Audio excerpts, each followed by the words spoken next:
Buenos días a todos. ¿Sí está sonando?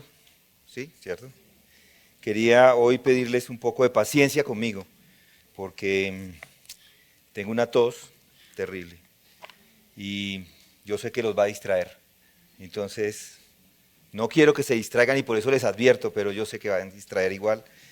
Pero les pido paciencia y quería iniciar contándoles un poco que cuando era niño, tenía tal vez unos 6 años, ya me comportaba como la sociedad de hoy. Déjenme les explico por qué. Porque cuando estaba pequeño entré a estudiar al colegio, más pequeño inclusive porque mi mamá trabajaba, y en el colegio nos enseñaron a esa edad a escribir. Yo en realidad no lo recuerdo muy bien, pero mi mamá lo recuerda a la perfección. Un día la profesora le llamó para contarle lo que había hecho. Ella le dijo que nos puso a toda la clase a hacer la plana del 2.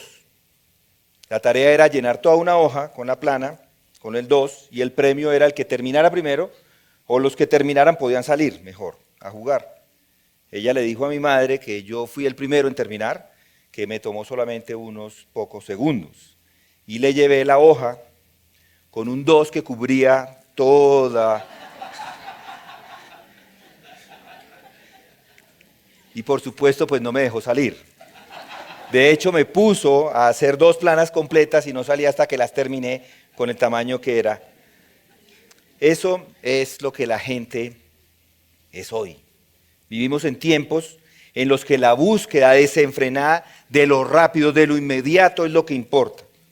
Todo se hace rápido para lograr el objetivo y la gente no toma tiempo para pensar con profundidad las cosas eternas.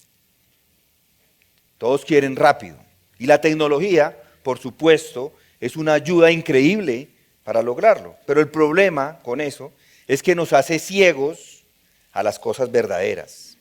El hombre moderno, que es tan avanzado en tecnología y conocimiento, ha caído en la trampa de buscar alivios rápidos para problemas grandes en su vida. Y lo hace sin considerar las consecuencias eternas. Estamos viviendo en una era en la que muchos están desesperadamente hambrientos, pero trágicamente están buscando saciarse con las migajas que no pueden satisfacer al alma. Pensemos un poco en la situación aquí en Colombia. Cuando la presión económica aplasta, ¿cuál es la reacción inmediata? La gente corre hacia los gota a gota o a préstamos rápidos ofrecidos con unas tasas de interés que devoran más que lo que alivian. Se busca una solución rápida, un respiro inmediato, pero amigos, ¿qué es lo que realmente se consigue con eso? ¿Una carga más pesada? ¿Una deuda más profunda? Y sí, es una solución rápida, pero no resuelve el problema central. Lo rápido, lo fácil es lo que se busca, y esto estoy hablando de cristianos, no estoy hablando del mundo. Cristianos que les falta confianza en la provisión divina. Claro que también les falta sabiduría en el uso de los recursos que Dios les ha dado. Pero mire también en el campo de la salud. Cuando la enfermedad golpea, el hombre moderno busca respuestas rápidas. A veces olvidando que sus vidas están en manos de un Dios soberano. Y algunos entonces recurren a curas milagrosas como la que ofrece el Señor de los Milagros de Buga o la Virgen de Chiquinquirá y otros. Entonces los cristianos algunos, llamándose cristianos, van en búsqueda de esas curas en iglesias evangélicas. Por eso estas iglesias están a reventar, porque les ofrecen esas curas. Pero si la salud fuera algo que se puede comprar con una simple transacción, entonces todo el mundo estaría sano. Y estos movimientos religiosos prometen una prosperidad física que no otorgan. Y lo hacen a cambio de generosas ofrendas. Y esto atrae a miles de personas, ofreciendo un alivio momentáneo sin la sustancia de la verdad. ¿Dónde está entonces la fe que persevera en medio de la prueba. Piensen en eso. Si está en la prueba es porque Dios les ha permitido esa prueba. ¿Dónde está la fe que persevera en medio de esa situación? ¿Dónde está la confianza en el Dios que en su tiempo y según su perfecta voluntad obra todo perfecto para los que son sus hijos? Además, ¿qué podemos decir de las demandas sociales de nuestra época? Las multitudes claman por soluciones inmediatas a problemas que requieren una transformación profunda. Hay protestas en las calles por mejoras inmediatas. Todo el mundo quiere que mejore la salud, que mejore la educación, que mejore el empleo. Esto sin entender que los verdaderos cambios no provienen del gobierno, no provienen de hombres, no provienen de ningún sistema, sino del poder de Dios que cambia los corazones y cambia las sociedades, pero de adentro hacia afuera. Estas personas están buscando respuestas rápidas, son amigos de la inteligencia artificial, porque con eso todos pueden hacer más rápido lo que en otros años se tomaba más tiempo. ¿A quiénes les gusta la inteligencia artificial? A todos, a mí me encanta, parece buenísima. Pero hay que tener cuidado, porque entonces todo se quiere mucho más rápido, pero se está dejando de lado las cosas eternas. Distrae de las soluciones duraderas. No le permite ver a Dios y esperar en Él, porque Él es el único que gobierna la historia y gobierna los corazones. Y no olvide el impacto de esta mentalidad inclusive en nuestros jóvenes.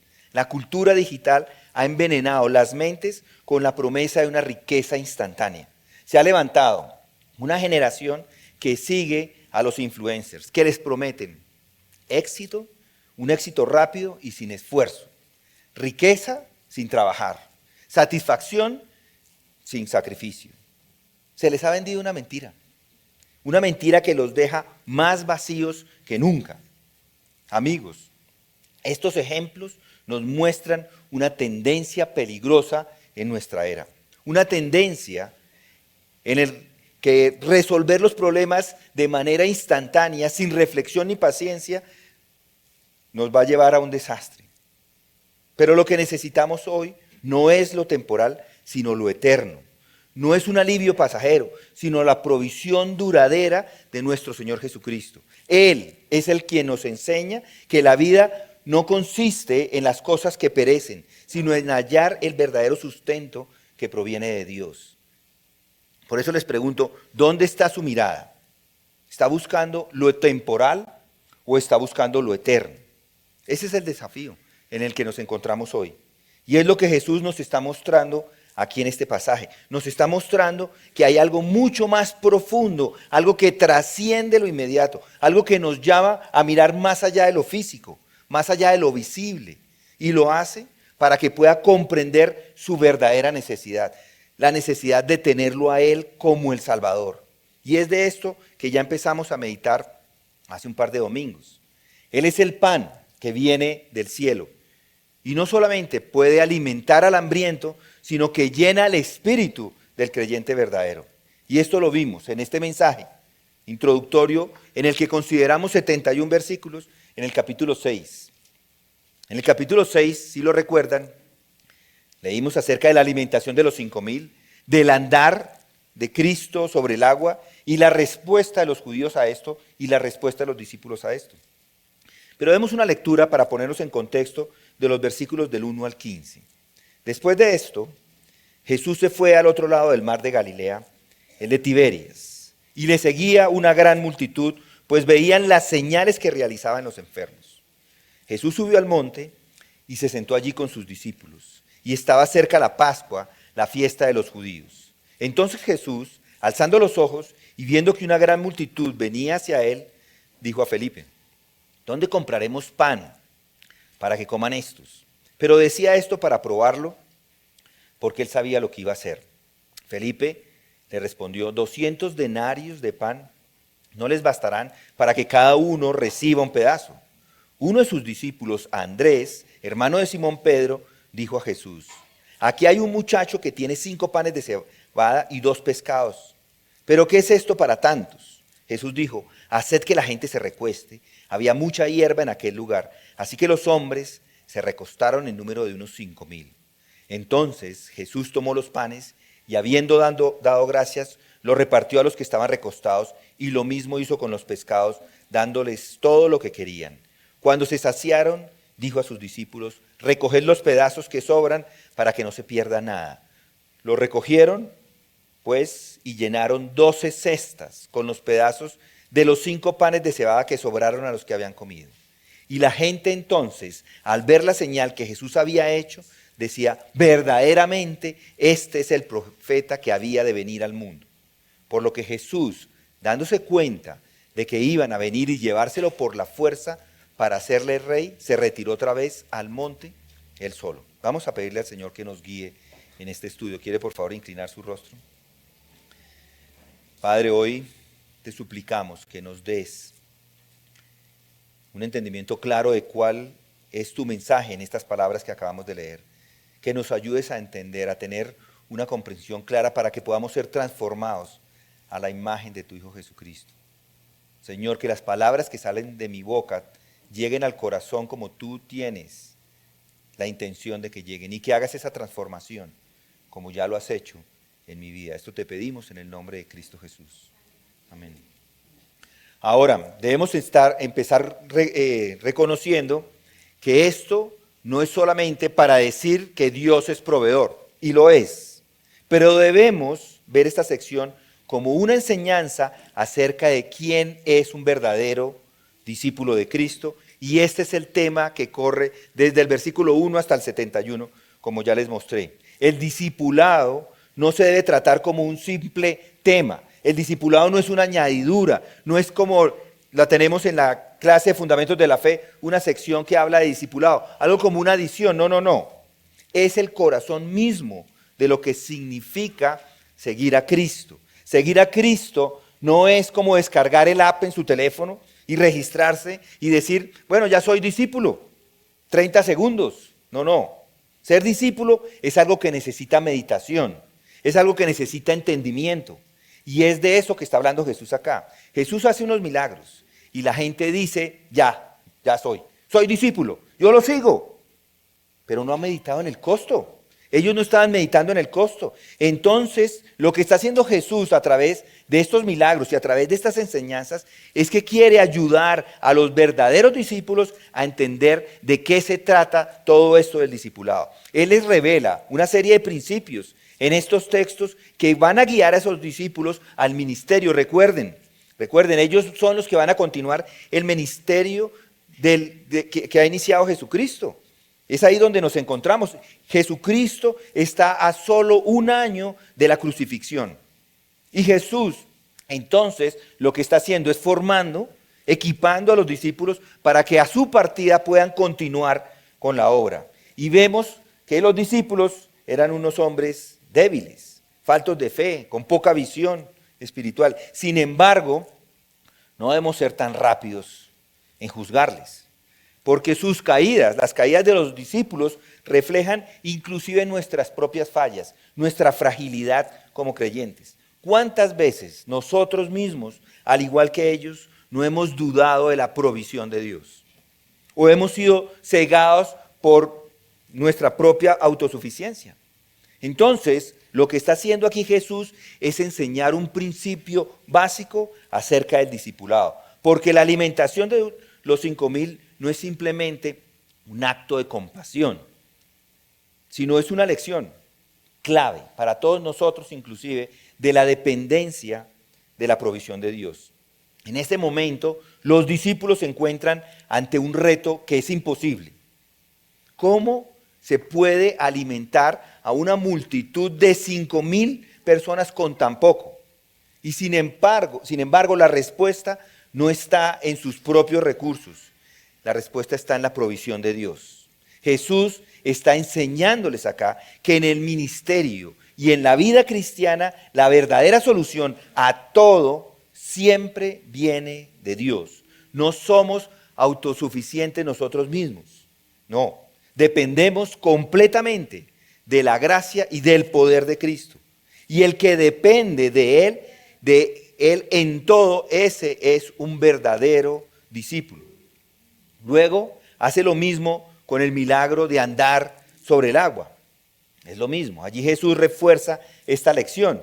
Recuerden que allí se encuentran ellos, los discípulos, en medio de una tormenta. Los discípulos están luchando, pero es Jesús quien viene a ellos en esa desesperación y les recuerda que su presencia es suficiente para superar cualquier desafío. No se trata de lo que ellos pueden hacer, sino de lo que Él ya ha hecho y va a seguir haciendo por ellos. Es igual con nosotros. Este pasaje nos enseña que el discipulado comienza con esta lección esencial. Y la lección es: busque a Dios en todo y dependa completamente de Él. El ministerio y la vida cristiana no se pueden llevar a cabo en nuestras propias fuerzas, sino solo con la provisión y el poder de aquel que alimenta, aquel que guía, que sostiene a los discípulos. Además, aquí Jesucristo está revelando el costo del discipulado. Y esto lo vemos con esa declaración que Él dice que Él es el pan de vida y que debe comer su cuerpo, su carne, y beber su sangre. Jesús no está hablando de rituales espirituales, sino de la entrega total a Él.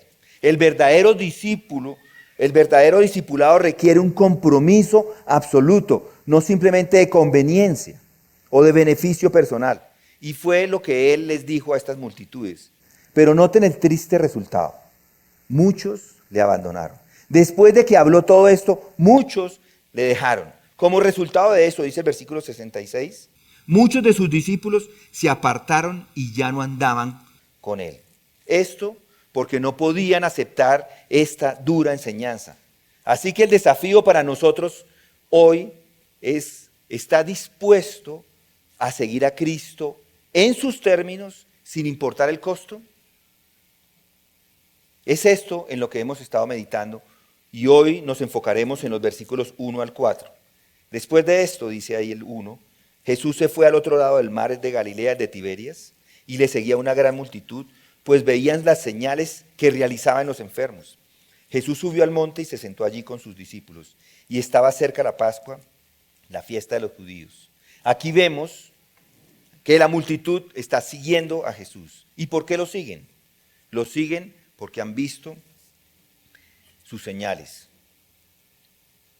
No lo siguen porque entienden su enseñanza o porque le aman, sino porque han visto los milagros. ¡Qué tragedia! Tenían al Dios del universo, al mismo Dios encarnado enfrente de ellos y simplemente lo estaban siguiendo para que les diera cosas temporales.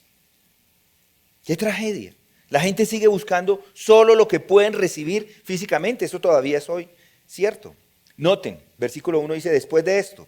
Esto nos introduce a un evento en la vida de Jesús que no está estrictamente vinculado a lo que ocurrió en el capítulo anterior que estuvimos estudiando. Como dice MacArthur, hay un intervalo acá de unos 6 meses a 1 año, más o menos. Un intervalo de tiempo.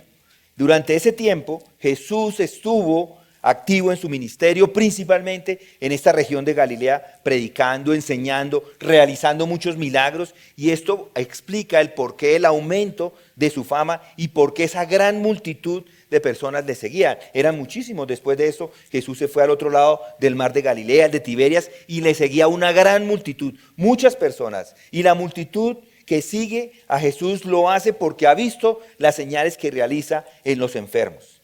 Sin embargo, no están motivados por una fe genuina o un deseo profundo de arrepentimiento, sino más bien por un deseo de presenciar. Qué rico ver un milagro, qué bueno, yo quiero ver un milagro. O beneficiarse inclusive ellos mismos de sus milagros. Buscaban a Jesús no porque creían en Él como el Mesías, sino porque querían disfrutar de esas obras milagrosas y beneficios físicos. Eso es lo que vemos una y otra vez, inclusive en otros lugares de las Escrituras. Estaban hambrientos, pero no entienden lo que realmente necesitan. Y acá vemos en este pasaje que Cristo, el Hijo de Dios, no solo es capaz de proveer para nuestras necesidades físicas, sino que nos llama a confiar en Él, como el único que puede satisfacer la necesidad más profunda de nuestra alma. Jesús confronta nuestra tendencia a buscar lo temporal, lo fácil, lo rápido. y nos invita a una relación genuina con Él, donde solo con Él encontramos el verdadero pan de vida eterna, pan de vida, y que es para nuestra vida inclusive y para el ministerio, donde solo en Él lo encontramos. Ahora aquí está, en este texto, vemos algunos principios que nos van a ayudar a entender todo esto. Tome nota del primero de ellos. La gente busca lo temporal ignorando lo eterno. La multitud es lo que está haciendo, siguiendo a Jesús por el pan físico, buscando lo temporal, ignorando lo eterno. Pero ahora lo que están haciendo es que están ignorando la verdadera vida que Él ofrece. Noten el versículo 2, dice ahí, y le seguía una gran multitud, pues veían las señales que realizaba en los enfermos. Aquí en este versículo vemos que la multitud sigue a Jesús no por el mensaje, no por su identidad divina, sino porque ven los milagros. Los ven. Buscaban lo temporal. Los buscaban para tener una sanidad física. Veían las señales que realizaba en los enfermos. Estaban enfocados en lo inmediato, en lo visible, ignorando que Jesús ofrecía algo aún más profundo y eterno, y es la salvación de sus almas. Aunque la motivación inicial de la multitud era ver señales y recibir sanidad física, Jesús con esto está apuntando a una verdad espiritual que muchos de ellos ignoraban. Estaban tan ocupados buscando lo temporal que perdieron de vista lo eterno que Él les ofrecía.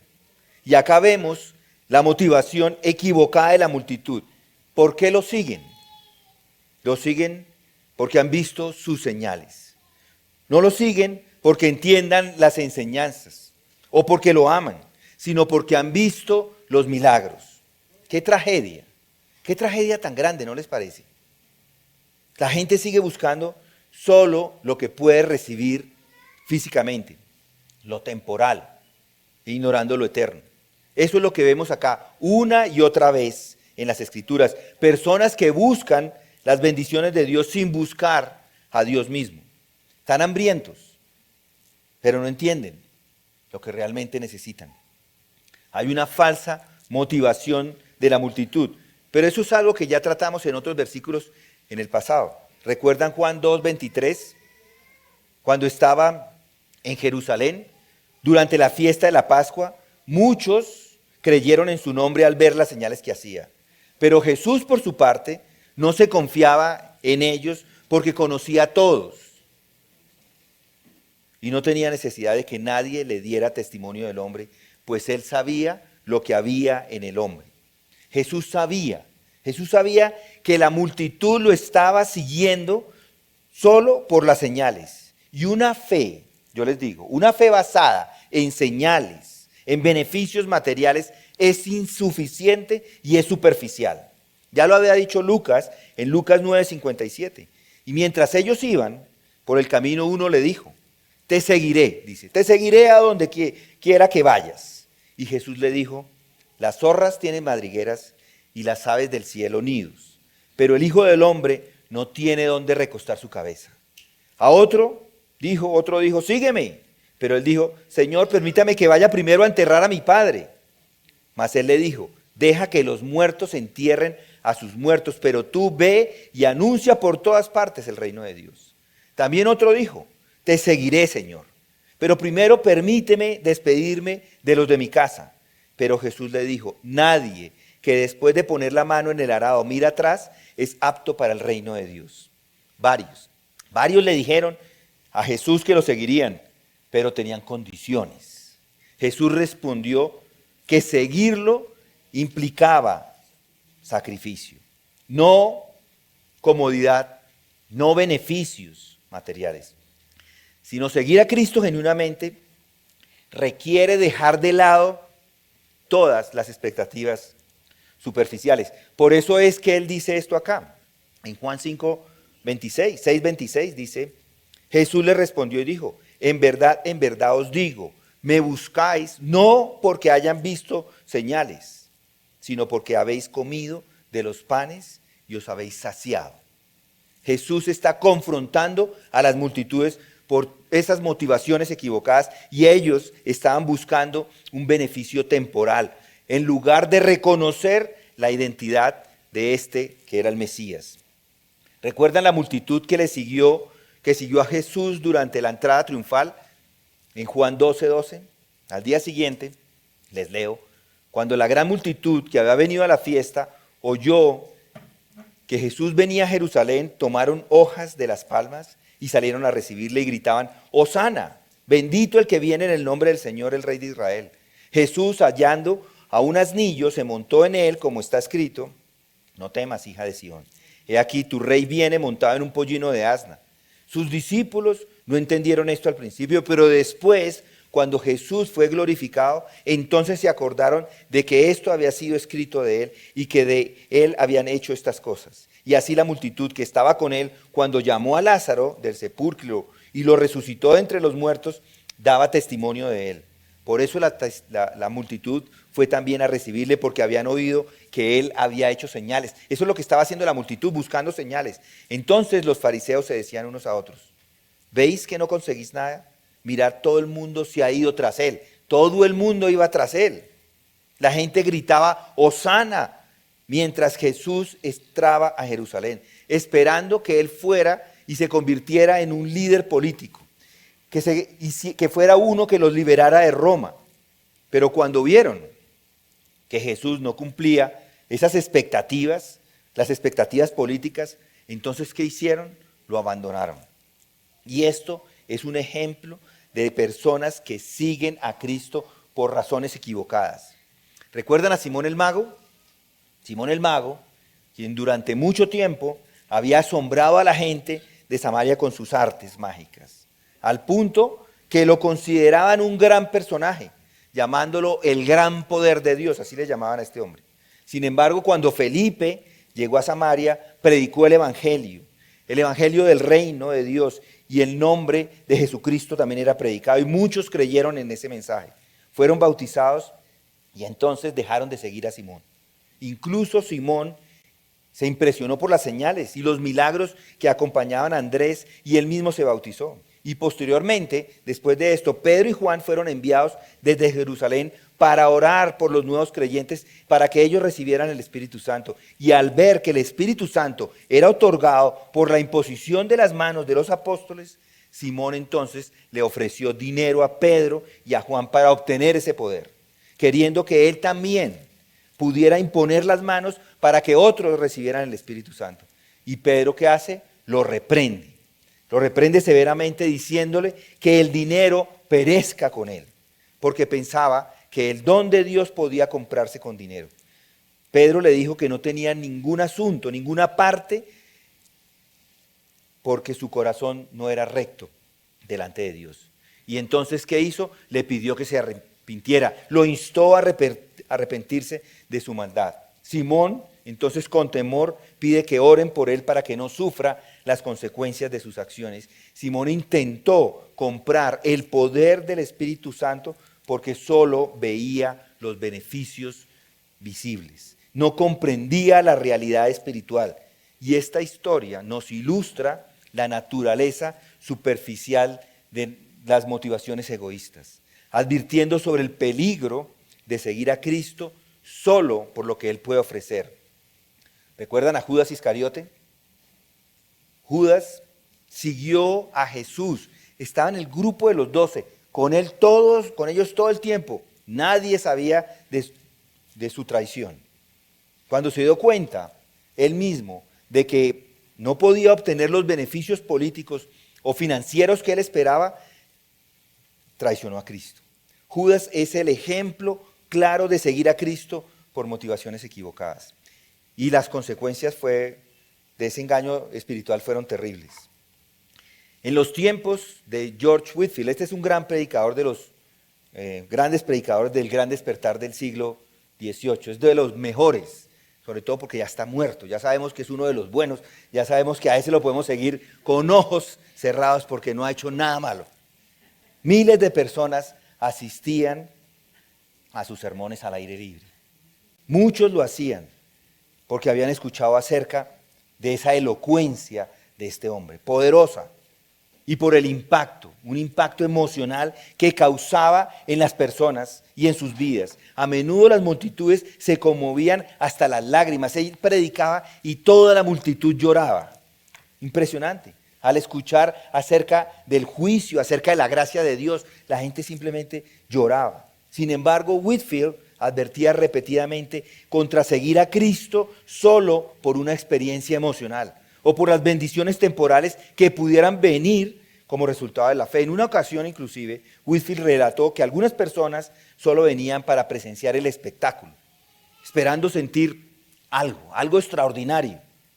Pero él insistía: vienen a mí, venís por emociones pasajeras, pero lo que necesitan es a Cristo, el Salvador de vuestras almas. Whitefield estaba preocupado de que muchos buscaran simplemente una experiencia, en lugar de buscar una verdadera transformación por medio del arrepentimiento y la fe en Cristo. Su llamado siempre fue a no dejarse engañar por los sentimientos, no por lo que siente, sino a buscar una relación profunda y duradera con Jesús. Al igual que en los tiempos de Whitefield, hoy muchos buscan a Cristo solo por lo que pueden experimentar o recibir de Él de manera temporal. Prosperidad. ¿Cómo voy yo ahí? ¿Qué me voy a ganar de todo esto? Sanidad o consuelo emocional.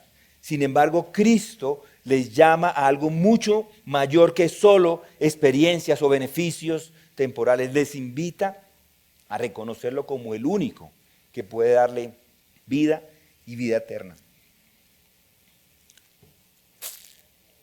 Y a seguirlo por quién es Él, no por lo que Él puede ofrecerle temporalmente. No. En un contexto cristiano, evangélico en Colombia, muchos buscan sanaciones milagrosas a través de la oración, del poder del Espíritu Santo. Entonces hacen servicios de sanidad. La creencia es que Jesús sigue sanando a las personas hoy día, y es una creencia muy fuerte. Y los pastores evangélicos y los predicadores realizan estas reuniones de sanidad, en las que oran por las personas que están sufriendo de diversas enfermedades. Y los fieles lo que están haciendo es buscando ese alivio a esas dolencias como el cáncer o problemas respiratorios y otras enfermedades graves, esperando recibir sanidad directa de Dios. Por eso hay que examinar los problemas, o las motivaciones mejor, para seguir a Jesús. No siga a Cristo solo por lo que Él puede darle en el plano físico o material. Pregúntese si lo está buscando por un amor genuino a Él o por la salvación que Él ofrece. Y si tiene una mala motivación, abandónela. Abandone las expectativas erróneas. El verdadero cristianismo no se trata de recibir bendiciones temporales, sino someterse al señorío de Cristo. Eso es lo que es verdaderamente el cristianismo. Eso es lo que es el verdaderamente discípulo, el que se ha sometido al señorío de Cristo. Por eso le ruego que ajuste sus expectativas y busque una relación sincera y profunda con Jesús. Además, evite el consumismo espiritual. Muchos lo buscan por esas experiencias emocionales. Yo voy a la iglesia porque yo quiero sentir algo chévere, por milagros, por respuestas rápidas a sus problemas. Pero Cristo lo que hace es que lo llama a una fe madura, centrada en la obra redentora que solamente puede obtener en Él. Muy bien, ese es el primer principio. La gente busca lo temporal ignorando lo eterno. La gente busca lo propio rechazando lo divino. Ese es el segundo principio. La gente busca lo propio rechazando lo divino. El ser humano cree poder por él mismo satisfacer sus necesidades, pero solo Cristo puede proveer para el alma. Noten el versículo 3. Jesús subió al monte y se sentó allí con sus discípulos. Jesús se sienta con sus discípulos para tener un momento de enseñanza y de descanso. Es la manera como Él lo hacía. Y la multitud, sin embargo, sigue su propio camino en búsqueda de bendiciones espirituales. Mientras los discípulos se sientan a aprender, a escuchar acerca de él, la multitud está enfocada en qué puede sacar, qué puedo obtener de todo esto. Está pensando solamente en lo que es propio para ellos. Aunque no se menciona inclusive una respuesta explícita de los discípulos en este versículo, en el contexto posterior, en el versículo 5 a 7, muestra que incluso ellos podrían haber caído en la trampa de confiar en sus recursos humanos. Felipe, piénsenlo bien, estaba pensando en dinero para comprar el pan. Él no lo había entendido. Buscando dinero en lugar de estar confiando en lo divino. Esto de confiar en lo propio se basa en la expectativa de la multitud de obtener beneficios físicos. La gente quiere sacar algo, a toda costa de la situación en la que están viviendo. Y algo similar sucede con Felipe. Confía en las situaciones o soluciones humanas mejor, en lugar de confiar en el poder de Dios. Isaías ya lo había dicho mucho antes. Isaías 64:6 dice: todos nosotros somos como el inmundo y como trapo de inmundicia todas nuestras obras justas. Todos nos marchitamos como una hoja y nuestras iniquidades como el viento nos arrastran. Esta es la realidad de todos los hombres. Ahí nos encontramos. Esa es nuestra realidad. Y ningún esfuerzo humano, no pueden hacer nada. No hay ningún esfuerzo humano que así parezca muy noble que le pueda solucionar eso. Puede satisfacer la necesidad espiritual del hombre. Nada puede satisfacer la necesidad espiritual del hombre. Nada puede, por sus propios medios, satisfacerla. Y la gente todavía sigue buscando lo propio y rechazando lo divino. Pero dependemos completamente de la gracia de Dios. Como dice Romanos 3:10, no hay justo ni aun uno, no hay quien entienda, no hay quien busque a Dios, no hay nadie que busque a Dios. Todos dependemos de que Dios mismo tome el camino para que nosotros podamos ver a Él, venir a Él. El hombre está en una completa incapacidad para buscar o encontrar a Dios por sus propios esfuerzos. Y, sin embargo, tenemos una desesperada necesidad de Cristo. El mismo Pablo lo dice, Pablo en Efesios 2:8. Porque por gracia habéis sido salvados por medio de la fe. Y esto no de vosotros, sino que es un don de Dios. No por obras, para que nadie se gloríe. Nuestra salvación y santificación espiritual son completamente por gracia, no por ningún esfuerzo humano, no por lo propio. No puede satisfacer su hambre espiritual sin la intervención de Dios. En la Reforma protestante, Martín Lutero intentó satisfacer su necesidad espiritual a través de las obras, de las penitencias, de los sacrificios personales. ¿Saben qué hacía Martín Lutero? Él se flagelaba constantemente para mortificar su pecado. Él cogía un látigo y se golpeaba para mortificar el pecado. Pero solo encontró paz cuando comprendió la gracia de Dios y la justificación por fe. Y esto nos ilustra el esfuerzo humano, que ese esfuerzo humano nunca es suficiente. Y nos muestra la necesidad de depender enteramente de Cristo. Otro hombre, Agustín de Hipona, antes de su conversión, buscó satisfacer su alma a través de la filosofía, a través de los placeres, a través de las ambiciones mundanas, pero solamente encontró satisfacción en Cristo. Ningún esfuerzo o placer humano puede llevar o llenar el vacío espiritual que solamente que el hombre tiene. Ninguna otra cosa puede llenar lo que Cristo puede satisfacer.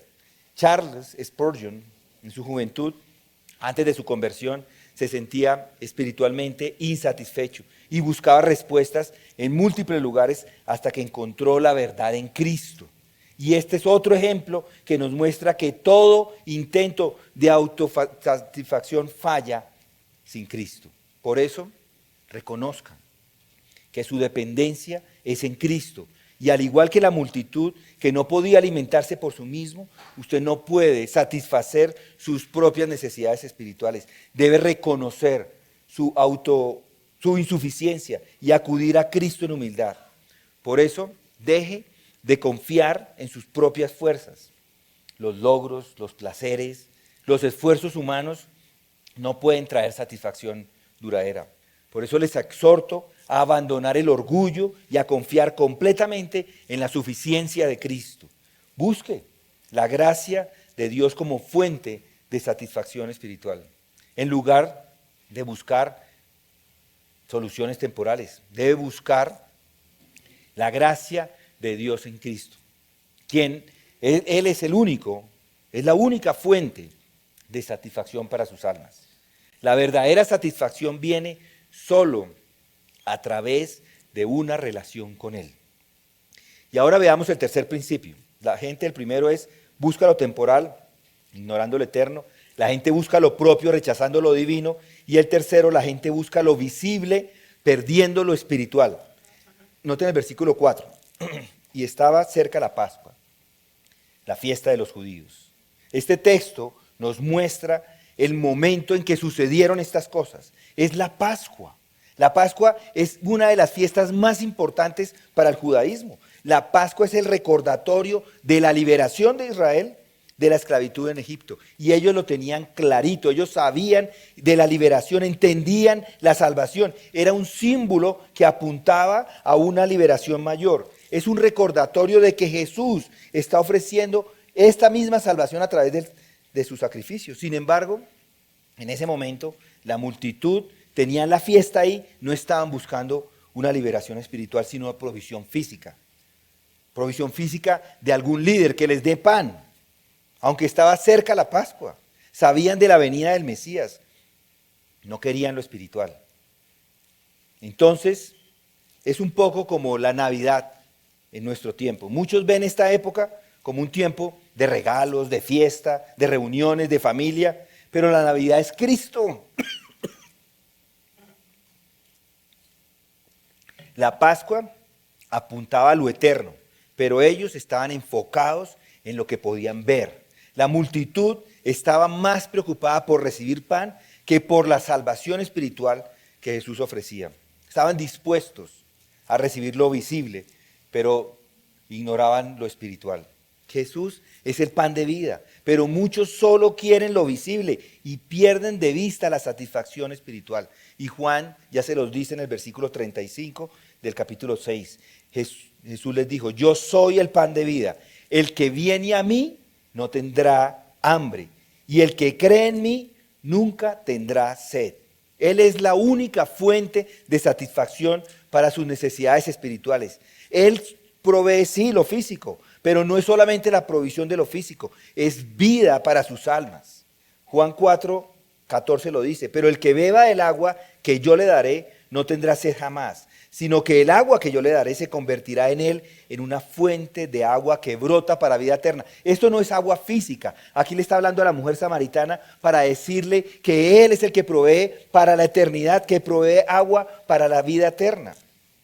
Aquí Jesús se está presentando como el agua viva, y aquí está conectando inclusive con el pan de vida. Al igual que con el agua viva, el hombre espiritual, o la vida del hombre espiritual es saciada solo por Cristo. Ya Mateo 26 nos enseña esto en la última cena. Mientras comían, allí está Jesucristo con los discípulos. Jesús tomó pan y habiéndolo bendecido lo partió, dándoselo a los discípulos y dijo, tomad, comed, esto es mi cuerpo.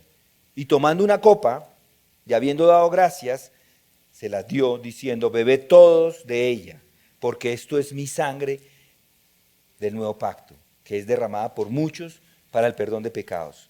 Cristo está ofreciendo su cuerpo y su sangre como el verdadero alimento espiritual.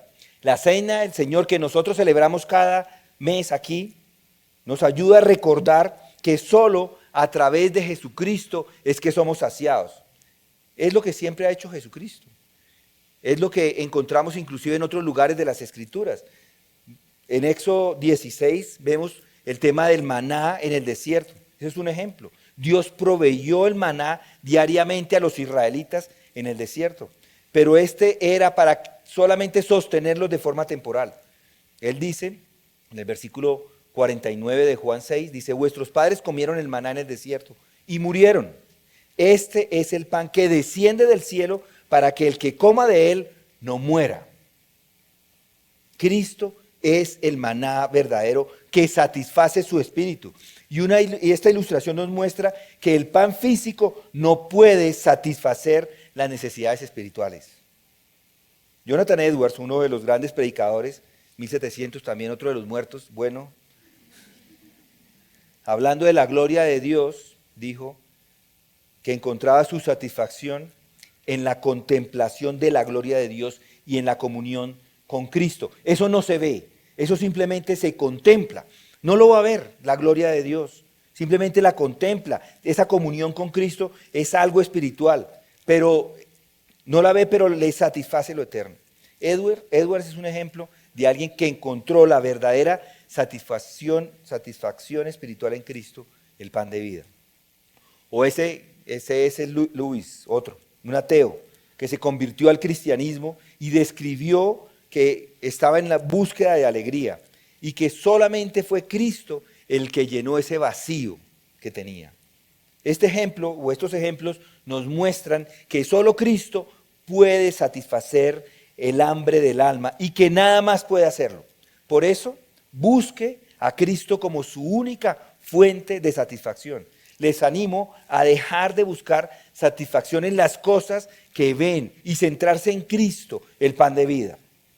Él es el único que es suficiente para todas sus necesidades espirituales.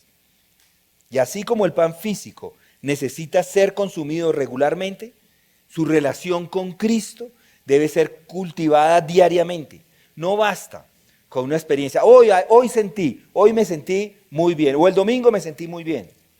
No basta con eso. Debe alimentarse continuamente de Cristo a través de la oración, a través de la palabra. Y además debe compartir acerca del pan de vida con otros. Les hago un llamado a no guardar para sí esto que Él satisface, este pan que satisface. Así como Cristo es el pan de vida, debe compartir el mensaje del Evangelio con aquellos que están hambrientos espiritualmente. Todo esto es un llamado a examinar las motivaciones. Mis queridos amigos, hemos visto en este pasaje una multitud que está siguiendo a Jesús por razones equivocadas. Y no es difícil ver que esto sucede igualmente hoy. Muchos buscan a Cristo solo porque esperan algo para sus vidas, una bendición, un milagrito, que me haga el milagrito, una solución rápida a sus problemas. Por eso le pregunto, ¿es esa la razón por la que lo sigue? ¿Es ese el fundamento de su fe? Si su razón para seguir a Cristo está arraigada solo en lo que Él puede darle aquí y ahora, entonces debo advertirle que su fe no es una fe verdadera. Cristo no vino para alimentarle físicamente, Él vino para salvarle y para darle vida eterna. Por eso examine su corazón y pregúntese, ¿por qué estoy siguiendo a Cristo? ¿Lo hago por lo que puedo obtener o porque reconozco que Él es el Hijo de Dios, mi Salvador y mi Señor? No puede obtener nada por usted mismo. La suficiencia está en Cristo.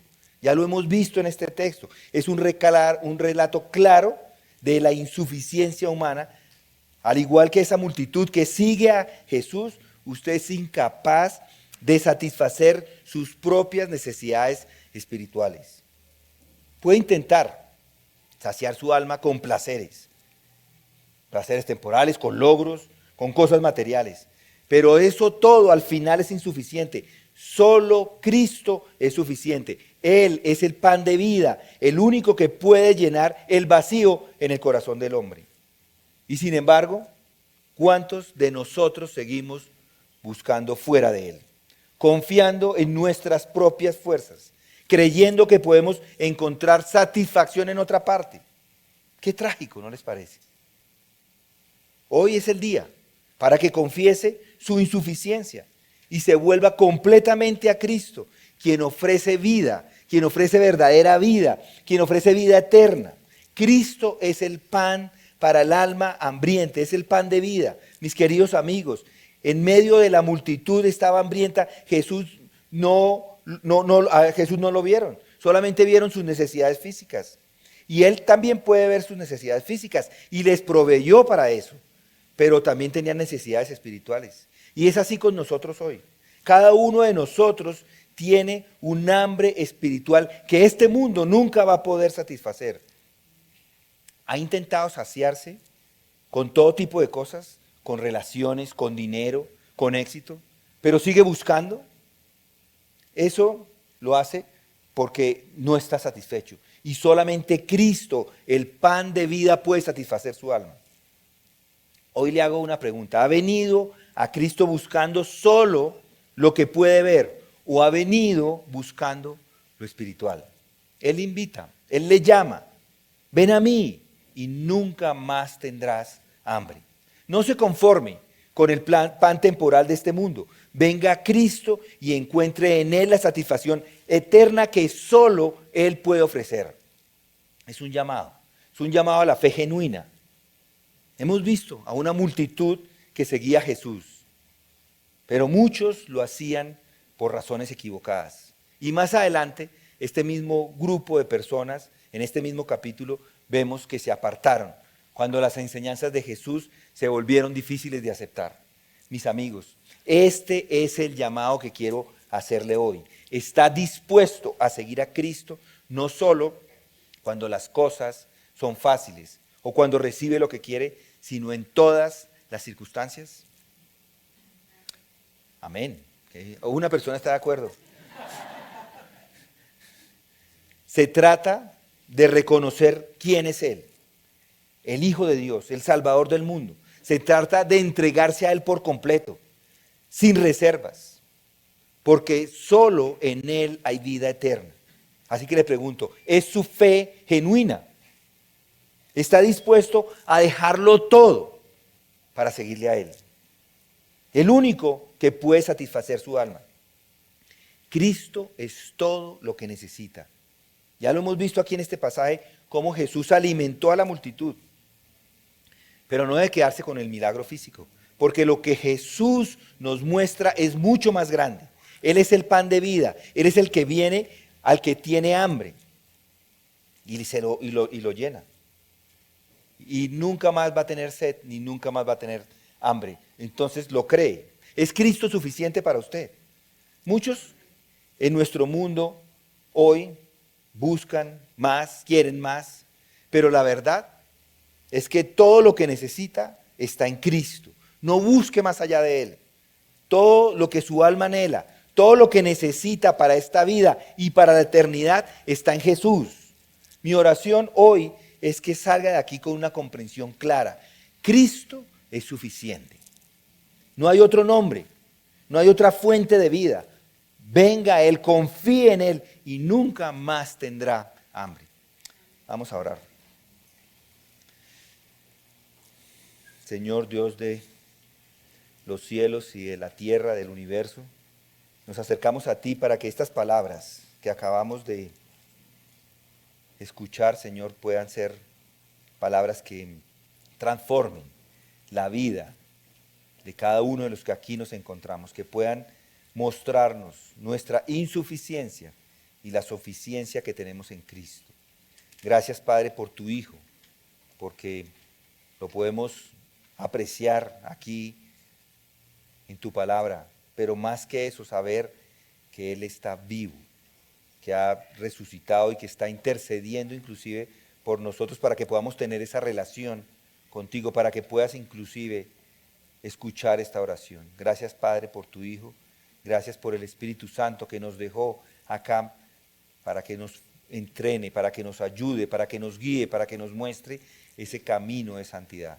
Te pedimos, Señor, que esto nunca lo olvidemos, que es Cristo suficiente para cada uno de nosotros en este mundo. En el nombre de Cristo oramos. Amén.